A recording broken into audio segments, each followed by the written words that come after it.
امام احمد ابن حنبل ایک بڑے شہر میں تبلیغ کی نیت سے پہنچے، قدرتی طور پہ لیٹ ہو گئے، عشاء کی نماز جہاں پڑھنے کی نیت تھی وہاں نہیں پہنچ سکے، مسجد بند ہو چکی ہے، پاس سے ایک نان بھائی گزر رہا ہے، اے بزرگ کہاں سے آئے ہیں؟ فلاں جگہ سے آئے ہو، نام ابھی تعارف نہیں ہوا، آپ آئیے، مسافر معلوم ہوتے ہیں، میرے گھر چلیے۔ امام احمد ابن حنبل کہتے ہیں میں اس نان بھائی کلچا لگانے والا، ایک کلچا لگانے والا، جن لوگوں کو ہم کچھ سمجھتے نہیں وہ اللہ کی بارگاہ میں کیسے کیسے مقبول ہو جاتے ہیں، یہاں سے دیکھ لیجئے۔ امام احمد ابن حنبل کہتے ہیں میں نے جتنی دیر رات کو اس کے پاس رہا میں نے نوٹ کیا یہ منہ میں کچھ بولتا ہے، منہ میں کچھ پڑھتا ہے۔ میں کہا کیا پڑھتے ہو؟ کہتا ہے میں جب بھی فارغ ہوتا ہوں نا میں استغفر اللہ پڑھتا ہوں، استغفر اللہ استغفر اللہ استغفر اللہ۔ کیوں پڑھتے ہو؟ میں استغفر اللہ پڑھ کے جب بھی دعا کرتا ہوں نا میری دعا اللہ سن لیتا ہے، میری ایک دعا ایسی نہیں جو اللہ نے نہیں سنی ہوئی۔ ہاں 20 برس گزر گئے ہیں، ایک دعا کرتا ہوں لیکن مجھے یقین ہے میرا رب میری وہ دعا بھی پوری کرے گا۔ میرے پاس پیسہ نہیں ہے اس ملک میں جانے کا، اس قصبے میں جانے کا،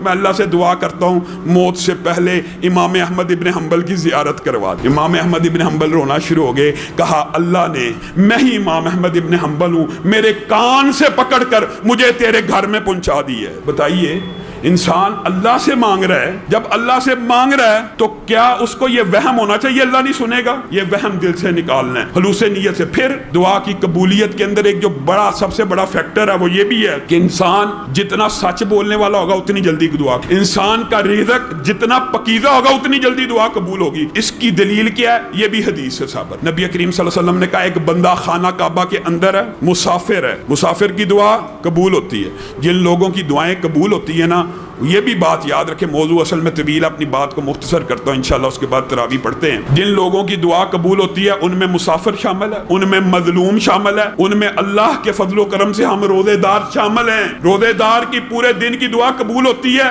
ایک فضیلت یہ عمومی اور دوسری افطاری کے وقت کی قبول ہوتی ہے، یہ خصوصی فضیلت ہے۔ جب بھی افطاری کا وقت ہو کچھ دیر قبل دعا کیا کیجئے تاکہ اللہ تعالیٰ افطاری کے وقت کی بھی دعاؤں کو سنتا ہے۔ پھر جمعے کے دن اللہ تعالیٰ نے ایک گھڑی رکھی ہوئی ہے دعا کو سننے کی، پھر اذان اور اقامت کے مابین اللہ تعالیٰ نے ایک طویل موضوع ہے، جب موقع آیا انشاءاللہ تفصیل بیان کریں گے، صرف آپ یاد کریں کہ موقع کیا کیا ہے۔ اذان اور اقامت کے مابین جو وقت ہے اس کو دعا کے لیے مختص کریں، بارش ہو رہی ہو اس کو دعا کے لیے مختص کریں، دوران بارش بھی۔ اور پھر نبی کریم نے کہا کوئی والد جب اپنے بیٹے کے لیے یا بیٹی کے لیے دعا کرتا ہے اللہ تعالیٰ اور اس کے مابین کوئی حجاب نہیں ہوتا، والدین کی دعا لگتی ہے، اسی لیے نبی کریم نے یہ بھی منع کر دیا کہ اپنے بچوں کو بددعا نہ دیا کرو۔ عام بندے کے منہ سے نکل جاتا ہے دفع ہو جاؤ، لعنت ہے تجھ پہ، اس طرح کے الفاظ جب منہ سے نکلتے ہیں، نبی کریم نے کہا کئی مرتبہ قبولیت کا وقت ہوتا ہے اور اللہ تعالیٰ قبول کر لیتا ہے۔